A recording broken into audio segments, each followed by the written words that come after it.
Comme au théâtre, hier, les âmes inquiètes se taisaient, suspendant leurs haleines muettes. Quel était mon délire, en voyant du tombeau mon invincible aïeul se réveiller si beau, à ces magiques mots d'amour, d'honneur, de gloire. Des ombres de héros passaient dans ma mémoire, levant leurs mains au ciel et leurs fronts radieux où les lauriers en foule éblouissaient mes yeux. Arrière, tout mortel dont l'ingrate manie, marchand de ce tribut que doit l'âme au génie et qui ne daigne pas, lorsqu'un grand homme à lui, descendre de son rang pour monter jusqu'à lui, qui, moi, je n'oserais, froid comme l'étiquette de l'Espagne et du Cid, payer la noble dette.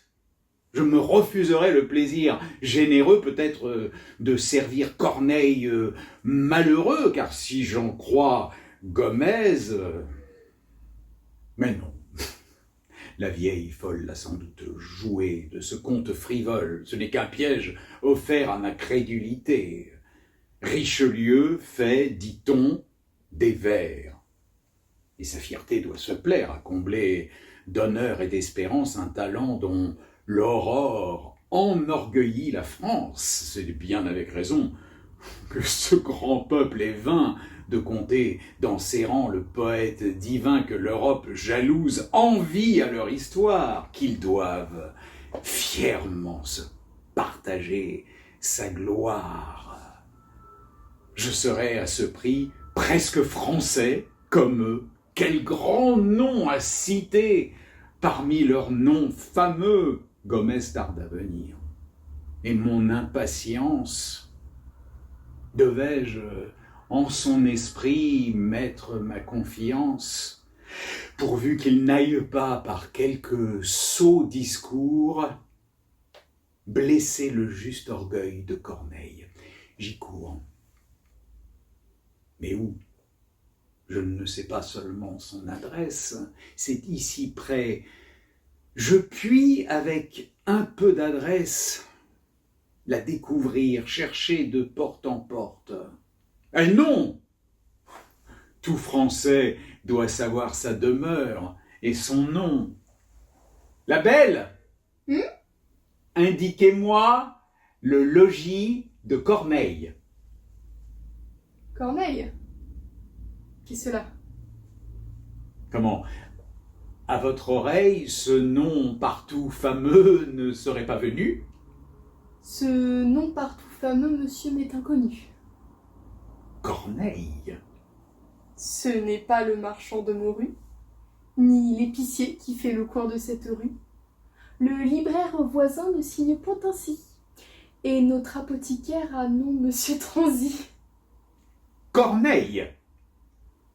Est inconnu du docteur qui me saigne.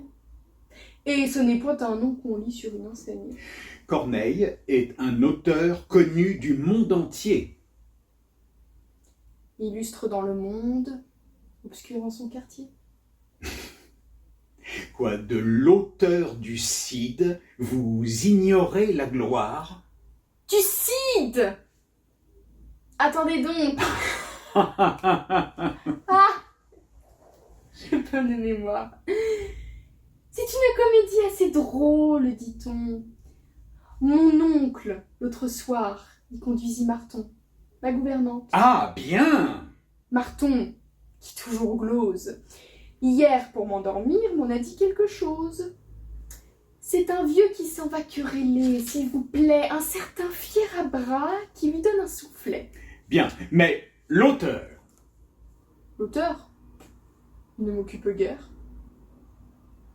Demandez sa demeure au voisin le libraire. Mon docteur, homme habile, qui parle latin, veut que je prenne l'air un peu chaque matin. Le soleil a déjà blanchi les cheminées. Adieu donc. Dieu vous garde ainsi longues années! Non, les beaux-arts n'ont rien que puisse apprécier Gomez, sot gentillâtre, ou le bourgeois grossier. Leur ignorance, enfin, ne doit pas me confondre. Chez ce libraire, Au moins, on saura me répondre. Renseignez-moi, madame, où pourrait-on trouver Corneille? Ici, monsieur. Il vient d'en arriver précisément 200.